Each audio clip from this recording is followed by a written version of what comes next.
Dear friends, before we start, I'd like to just pause for a moment to reflect on Pierre Hasner, our former council member who passed away on Saturday.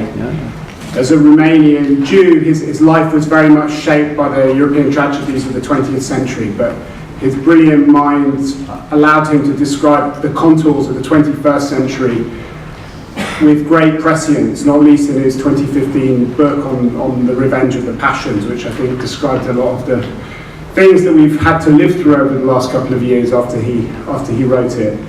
Pierre didn't always love everything that ECFR produced. In fact, he was particularly unhappy about a paper that Ivan Krastev and I wrote about the spectrum of multipolar Europe. But he was always very engaged and generous with his time and with his ideas, and I think many people here have had their lives and their thinking and their careers shaped by him and his mentorship. So I think it's only fitting to reflect a bit about him as we meet here in his home city just a couple of days after he died. But looking to the future, I'd like to say a very warm welcome to Paris. 2 years ago in The Hague, in the shock of Brexit, I think this was quite a depressed gathering. Last year in Berlin, after the miracle of Macron's election, it was a bit more hopeful. And this year, following Trump's decision to abandon the JCPOA, I think many are angry at what can only be described as an act of vandalism. Trump's decision doesn't just threaten violence and disorder in the Middle East or the end of the non-proliferation regime, but I think for us we have to recognise that the stakes include Europe's very ability to have its own policy in the world.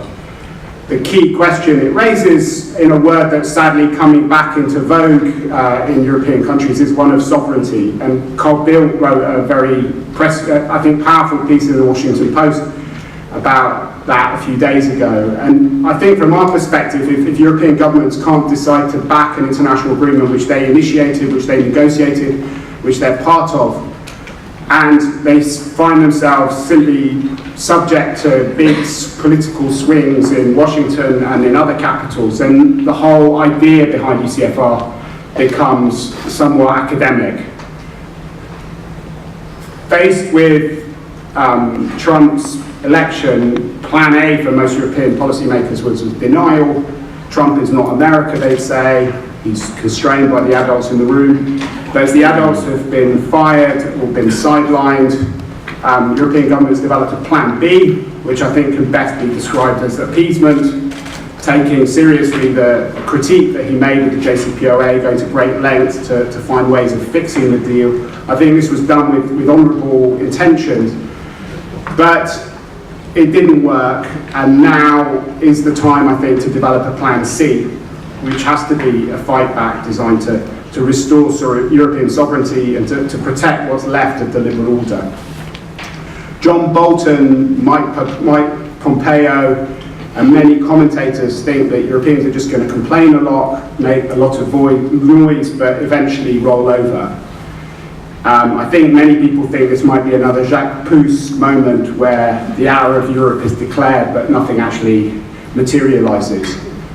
And I think we, as a community, need to stop that happening, and that is really the central challenge of this conference, of this council.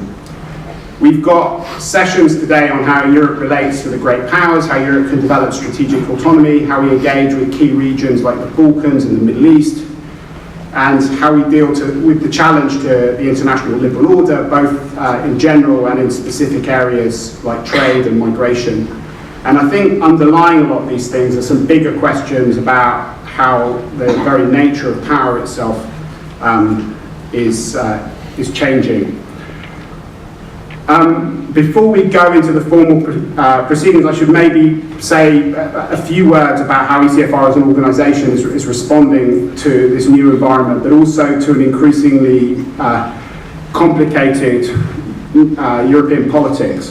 We met last year in Berlin, which has now become home to ECFR's largest office, and it's now my own main professional home. I spent more time in Berlin this year than anywhere else.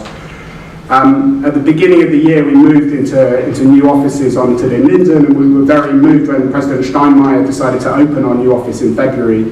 We've also moved the administrative centre from London to Berlin.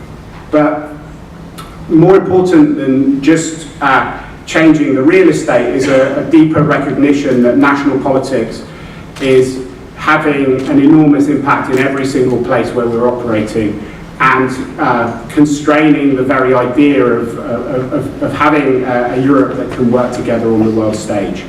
And that's why what we're trying to do is to systematically think about how we can get a better articulation between the work that we're doing about the world out there and our ability to bring Europeans together and to keep Europe as a political community and to stop a permanent division emerging between the different blocs in an increasingly fragmented European Union as the national politics becomes more contested and more complicated.